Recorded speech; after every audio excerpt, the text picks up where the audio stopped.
UN Human Rights Chief condemns Western demagogues. The UN's Human Rights Chief has launched a scathing attack on Western populist politicians, branding them demagogues and political fantasists. Zeid Ra'ad al-Hussein singled out Dutch far-right leader Geert Wilders, saying he used bigotry as a political weapon.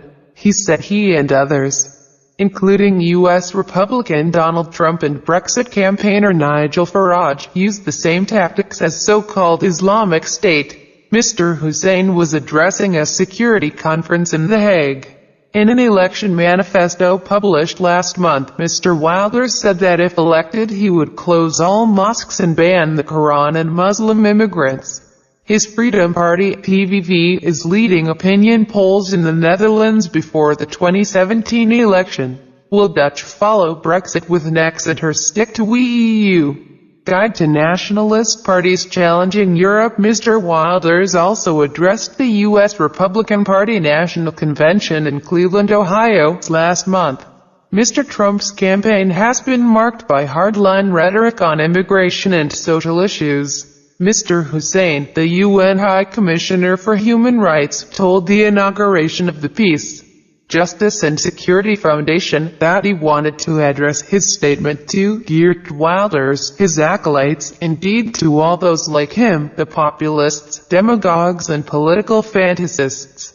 I am a Muslim, who is confusingly to racists also white-skinned, whose mother is European and father Arab. And I am angry, too, because of Mr. Wilders' lies and half-truths, manipulations and peddling of fear, Mr. Hussein said. He described the PVV manifesto as grotesque and said Mr. Wilders had much in common with presidential hopeful Donald Trump, Hungary's Prime Minister Viktor Orban, France's National Front leader Marine Le Pen, and former UKIP party leader Nigel Farage.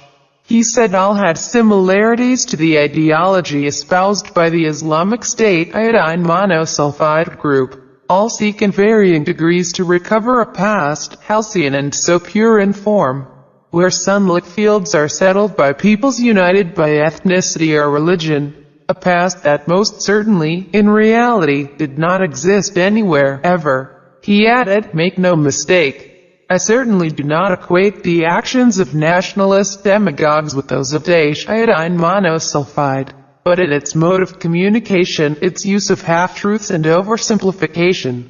The propaganda of Daesh uses tactics similar to those of the populists. Mr. Hussein said that the humiliating racial and religious prejudice banned by the likes of Mr. Wilders had become official policy in some countries. We hear of accelerating discrimination in workplaces. Children are being shamed and shunned for their ethnic and religious origins, whatever their passports. They are told they are not really European, not really French, or British, or Hungarian. Entire communities are being smeared with suspicion of collusion with terrorists, he said.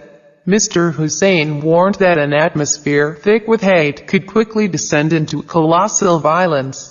A decade ago, Geert Wilders' manifesto and Cleveland speech would have created a worldwide furore. Now, they are met with little more than a shrug, and outside the Netherlands, his words and pernicious plans were barely noticed. He said, are we going to continue to stand by and watch this banalization of bigotry until it reaches its logical conclusion? In the latest opinion survey by Dutch pollster Maurice de Hond, the PVV is projected to win the most seats, 37, in the 150-seat parliament, with Prime Minister Mark Rutte's Liberal Party, VVD, second on 23 seats. In March, Geert Wilders appeared in court charged with inciting hatred against Moroccans.